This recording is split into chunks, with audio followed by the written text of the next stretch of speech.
Hey there, Grumpy Old Fart here. Due to YouTube's changing quote-unquote community standards, I created a channel called Grumpy Old Fart over on Rumble, a free speech alternative to YouTube. You can see all of my stuff over there, including my political and social commentary, as well as my current events videos. The links to my YouTube and Rumble channels, as well as links to let you order my books, are in the description of this video. If you enjoy my content, please like, share, subscribe, and comment. I welcome your comments, even if you disagree with me. Now, on with the video. Hey there, Grumpy Old Fart here. I'm doing a Recon the role-playing game advice video on research. Now, this is advice for people running the game, and it could apply to players as well, but primarily for the mission director. In most games, it's a game master or a dungeon master for D&D. In Recon, it's called a mission director. I have advised in other videos that a mission director running a game should watch movies and television of that era to get the popular culture right. I've also touched on a few sources of military history. One thing you cannot overlook is the veterans themselves. These aging heroes are a wealth of information and first-hand knowledge of what it was actually like to serve back then. And remember, the more research you can do to make your game as rich and detailed as possible will enhance your player's experience in the game. I've jotted down a few things here that many military guys already know. I'm not, if you already knew this, great. If not, maybe it helps, maybe it doesn't, I don't know. But this is stuff that I was taught when I was in the service, and I am a veteran, and this is to me, it's common knowledge. Some of this stuff I did not know until I talked to a friend of mine who actually served in Vietnam. First off, condoms were issued to soldiers in the field. These served a number of functions, aside from the obvious prophylactic. Condoms over the end of a rifle or pistol muzzle prevented fouling of the barrel. One of the big problems they had in Vietnam was keeping your weapons clean. When the M16 first came out, they had a lot of problems with jamming. So they put out videos and stuff on, keep your Sweet 16 clean, or whatever the hell it was. They issued field gun cleaning kits, that kind of thing. And it was recommended that you clean your weapon every time you stopped. And that's a lot of cleaning. But I understand that. When the M16 first came out, it had a lot of these issues. They were able to fix the vast majority of them, and now the AR platformed rifles, the M4s and like that they use today, are great weapons. Back then, not so much. They jammed a lot. That's all I'm saying. So at the time, they taught you to put a condom over the end of the barrel to keep dirt and stuff out of the barrel. Last thing you want is to go full auto or 3-round burst or whatever, and something foul your barrel. Trust me, you don't want that.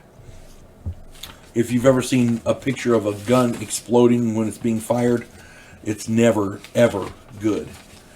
The insect repellent that they issued to the soldiers in the field was not ideal for the function. It didn't work very well on the insects from the area. However, it worked well on the leeches. And leeches were very prevalent in the lowlands and the wetland areas. Guys were having a hard time getting the leeches off without,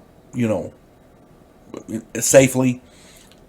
Insect repellent worked well for that. I talked about this next one in a prepping video that I did, because I still do this today. Kool-Aid packets at the base PX or BX were sought after commodities. The groundwater often was not safe to drink, so the soldiers were issued water purification tablets for their canteens, which worked well. Unfortunately, they made the water taste really bad, very nasty. A Kool-Aid packet in the mix made the water a bit more palatable, made it easier to drink. It's still water, it's still drinkable, it's just, flavored.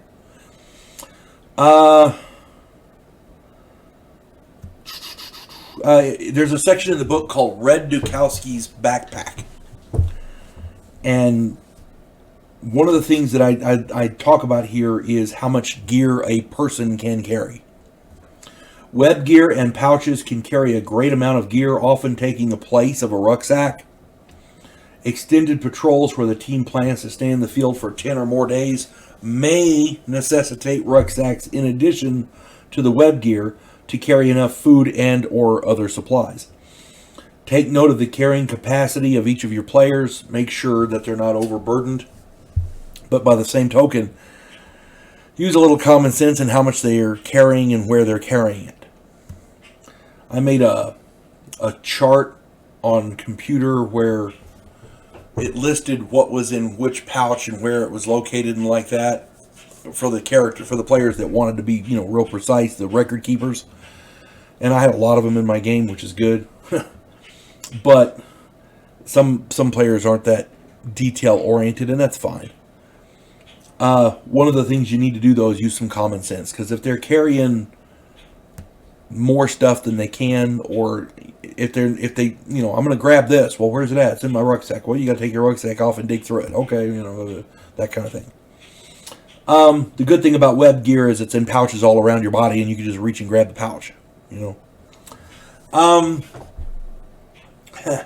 When you have people making up characters, a lot of times they want to be the big badass Rambo guy, and that's cool. Problem is, Rambo knows a lot of skills that weren't actually combat related. For example, he knows how to drive a tank.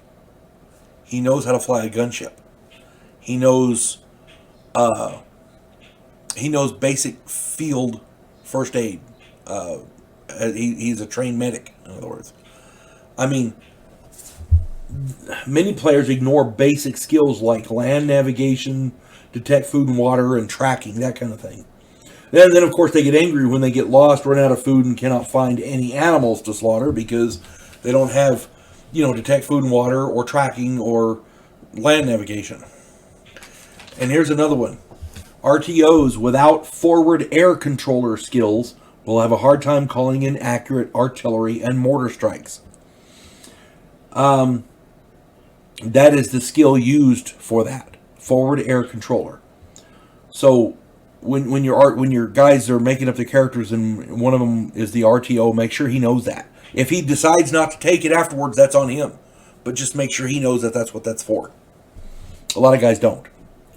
Intel guys without at least basic language skills will have a difficult time doing their job. A prisoner chattering away does no good if the interrogator can't understand him. Trying to get in good with the locals is difficult when you can't make them understand you.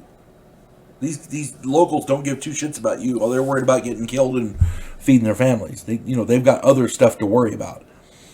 If you can't make them understand you, you can't do your job as an intel guy. Okay? Sometimes it's the non-combat skills that get the mission done. That's all I'm saying.